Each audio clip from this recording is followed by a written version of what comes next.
Yo, what is going on YouTube? It is your boy GZTV back with another video. We are here to talk about the movie that made everyone's dreams come true. Let me move this over a little bit so you can see me better. We're talking about the 2023 musical fantasy film directed by Paul King, who co-wrote the screenplay with Simon Farnaby based on a story by Paul King. We have Wonka. We have a remake, I guess you could say. It's kind of like a prequel. It's kind of the origin story of Willy Wonka, who's one of the more iconic, like, childhood figures of mine, especially. I used to watch these movies all the time, whether it be Charlie and the Chocolate Factory or the original Willy Wonka movie. This was a big part of my childhood, so I think it's really cool to see. Obviously, I wasn't really, like, alive during the time that these movies had their heydays, but it's really nice to kind of see them, like, remake it and kind of tell it from a different point of view, and especially since it was during the holidays, so I thought that was really cool. But we're gonna go through, kind of talk about what happened in the movie. Not that it really matters, but it's more about the cheer of it, and then we'll review it, I guess. Let's go. So, kind of getting into the plot, this follows Willy Wonka, obviously, who's an aspiring magician, inventor, and chocolatier. He arrives in Europe to establish his chocolate shop at the Galeries Gourmet. And again, this is different from the other movies because in the other movies he's more like established as a chocolatier. Here, this is like his come up. I think that's pretty cool that they like kind of went with that storyline, and Timothy Chalamet just showing his versatility in this role. Burning through his meager savings, he is coerced to stay at Mrs. Scrubbett's boarding house by her henchman Bleacher, and despite Orphan Noodle's warning about the fine print, signs a contract because he is illiterate. He's not able to read it anyway, even if he wanted to. It's funny. There's definitely some funny like social commentary when it comes to like terms and conditions, and they definitely like have a lot of cultural references. I think it's really cool. It's fun. It's a really, really fun movie to watch, honestly. Like, as much as it's catered to little kids and as much as it's not really my speed, especially on the channel, like, based on what I've reviewed, it's really fun. Like, I quite enjoy it. But, yeah, so to pay them off, Wonka introduces Hover Chocks, chocolates that make people fly, facing opposition from three rival chocolatiers who call the chief of police to confiscate Wonka's earnings for disrupting trade and selling without a chocolate store. You obviously have to have a store to do this. You can't just, I guess it's called, loitering. Yeah, that's what it's called. So yeah, he kind of gets in trouble for that. You gotta actually have like a factory. You have to have like a store and all this stuff. So, unable to pay the exorbitant fees imposed on him by this contract with the boarding house, Wonka is captured and forced to work in a laundrette for Mrs. Scrubbit alongside five other captives, including Noodle. So, yeah, obviously these are the people that are going to help him kind of make the dreams come true and like build this factory and bring all this cheer and joy. So, yeah, learning of a chocolate cartel plot involving the rival chocolatiers, which is really interesting. I don't really remember the other movies too vividly to know if they had something like that going on. He makes his escape with the help of Noodle. While he promises her a lifetime supply of chocolates, she promises to teach him how to read, which I guess is a good trade. I don't know. How do you not know how to read? I mean, what the hell is going on here, man? But Wonka tells Noodle that his affinity for chocolate stems from his late mother. And also alludes to the theft of his chocolates by an enigmatic little orange man, the Oompa Loompa, one of the most iconic parts of the original film. And they bring it back, and there's a really interesting dynamic with the two that I really enjoyed. Um, so, yeah, obviously the origin story makes sense. It's really interesting. I don't know if we've really gotten that much of an origin story from him. I think Charlie and the Chocolate Factory kind of had one, but yeah, the cartel leaders meanwhile bribe the sweet-toothed chief by providing him with his own supply of chocolates, inducing him to attempt to force Wonka to leave town. They realize he's out and about, he's selling the chocolates, he escaped the boarding house. Yeah, the chief of police, they're bribing him into getting him out of there, which is kind of fucking corrupt and weird, but whatever. So, moving on, to produce his signature chocolate, Wonka and Noodle travel to the local zoo, milking Abigail the giraffe. It's not just regular milk chocolate, this is giraffe milk chocolate, you know. So together with the other laundrette workers, they embark on a chocolate-selling crusade to alleviate their debts while using tunnels underneath the city to evade the police. Like every time, yeah, they're using like the sewers every time the police like kind of pull up to their operation. They're out of there, man. They're dipping. They're getting in the sewers. It's kind of funny. Like it's so interesting how they came up with this concept. So the persistent thief of Wonka's chocolates is unmasked as an Oompa Loompa named Lofty. who reveals that the Oompa Loompa seek retribution for the cocoa beans Wonka originally took from Loompa Land under Lofty's watch. He fell asleep and Wonka came and stole all the cocoa beans, and that's how he makes his chocolate so special. That's his secret recipe is those cocoa beans. So I guess he's kind of indebted towards his Oompa Loompa, which is why his chocolates get stolen every time. It's pretty funny actually. It's funny. So Wonka captures Lofty, but Lofty dupes Wonka into freeing him. He strikes Wonka with a frying pan and snatches a jar of chocolate before disappearing. It's kind of funny. It's a really comical aspect, and they honestly did a really good job at editing the Oompa Loompa. I don't remember who plays him. I know someone mentioned that before, but yeah. So using the funds raised from selling chocolates, the laundrette workers open Wonka's dream chocolate store. So instead of paying their debts, first they actually want to open a store, go legit, start a business, and pay their debts off that way. So the chief in the cartel, now unable to arrest him since he has a legitimate shop, expose him to Scrub It. And Scrub It finds out, that they're opening this chocolate factory. Why the hell aren't you in my boarding house doing my fucking laundry for me? It's so funny. The chief in the cartel, you'd think this movie's about something insane. You'd think it's this gruesome action movie or something.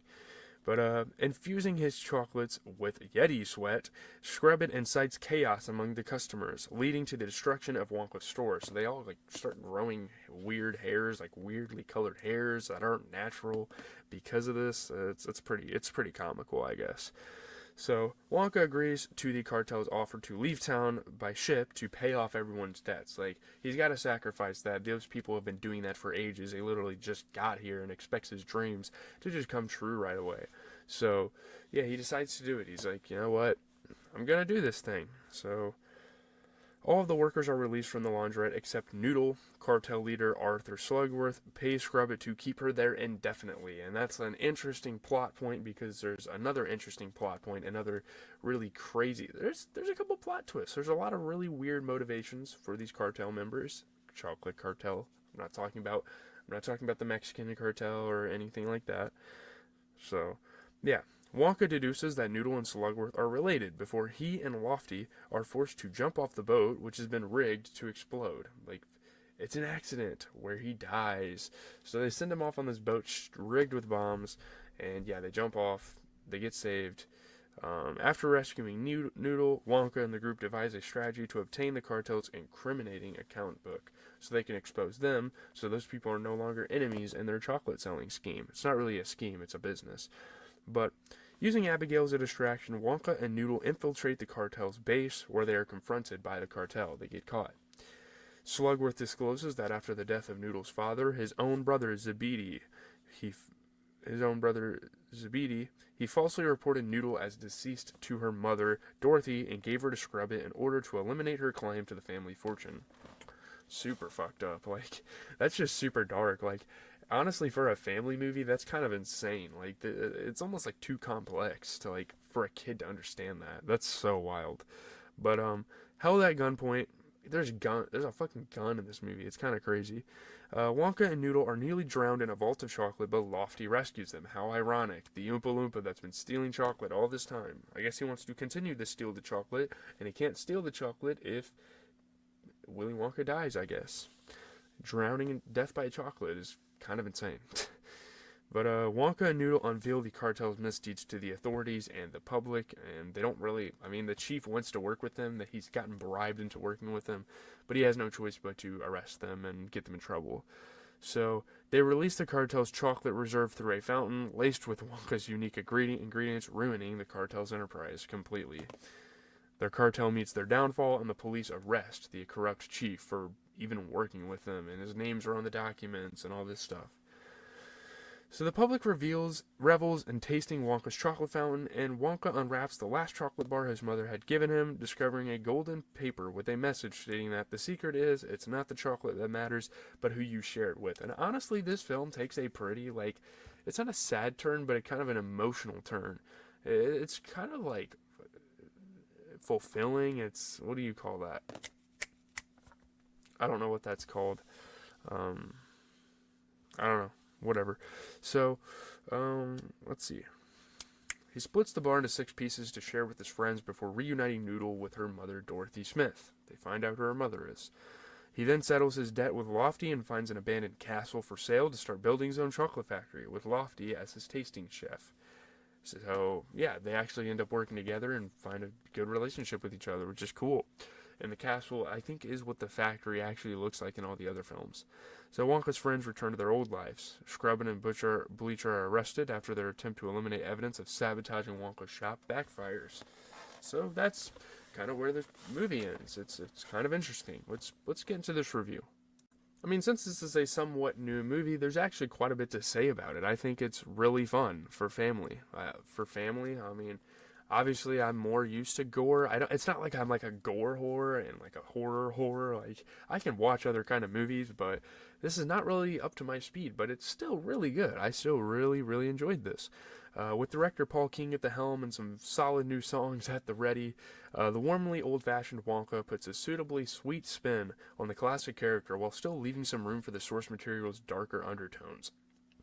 I think it would be kind of cool to see another movie in this kind of universe with Timothée Chalamet. Chalamet is just an amazing actor. Like, he's up and coming. He's not really up and coming anymore. He's definitely A-list. Like, Dune Part 2 I heard was a hit. If you guys want me to review some of those movies, I can. He's great. So, obviously he was in Bones and all, which I actually covered on the channel not too long ago. But, yeah. Let's see, what else do we got? It's pretty solid. Like, I would say it's a B to A, and I'm more leaning on A. I would say this is definitely an A to A+ movie. So, yeah, I would recommend it, especially if you have kids, if you have a family. Like, this is a really fun experience. There's a lot of good reactions that came out of this movie. The script is obviously a little odd. Chalamet's performance, the film's presentation, though, really saved that a little bit. The film is silly and fun for the whole family with catchy music and stunning production design, even if it loses some of the edge found in its predecessors. It's kind of like the Paddington films. It almost reminds you of that. Despite several glowing reviews, Wonka does kind of lack the darker elements of the previous versions, which there's nothing wrong with that. It can be sunshine and rainbows for fucking once. And especially because Tim Burton's version of this movie was kind of fucking weird. But yeah, I don't know. His singing was a bit... Timothée Chalamet's singing was a bit controversial. I don't know. Was he miscast? I wouldn't say so, but some people do. The film is spectacular, imaginative, sweet-natured, and funny. Chalamet's performance was great. It's better than the previous adaptations of the character, I would say. I don't know. Maybe not better than the original, but definitely better than Johnny Depp's. Johnny Depp was a weirdo there. I don't know what was happening. The film doesn't explain what happened to him as a young man to turn him into the somewhat ambiguous, even sinister adult figure with a streak of Dalian cruelty. If maybe a possible sequel, something happens to sour our young hero. I think that's why a sequel would be kind of cool to take us through this universe. I'm interested. I'm invested in it. Wonka may be the squarest, big-scale Hollywood musical in decades as a fun, rousing, impeccably staged, jaw-droppingly old-fashioned musical prequel, but it might have been an even bigger hit had it been a little less sanded off for children, for sure. Yeah, that's definitely true. Wonka is carefully calibrated to bring joy, which is plenty of feel-goodism for one musical, with grand but somehow flat-looking sets, and with musical numbers that stress the importance of dreams and wonder and friendship.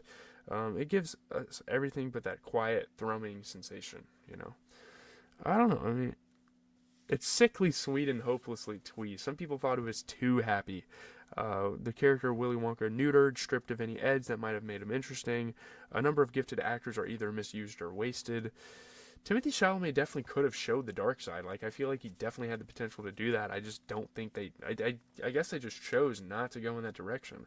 I think that's a very interesting thing. It's a shame that in this origin story the viewer doesn't leave any deep understanding of who Willy Wonka is, and absent of any edge or layered characters. Wonka is at its most enjoyable when you forget kind of the novel. I don't know. I guess they took the original and made it a little too soft. I'm not mad at that, though. Again, you want to have maybe at least one of these movies should cater to children, like, completely. Like, it's a childish concept. It's a chocolate factory guy. Like, what are we talking about?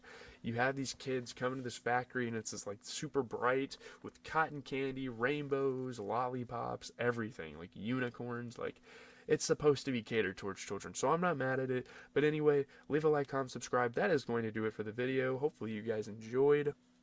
It's been your boy GZTV. As always, we review movies, probably 2 to 3 movies a week at this point. We've been kind of going crazy.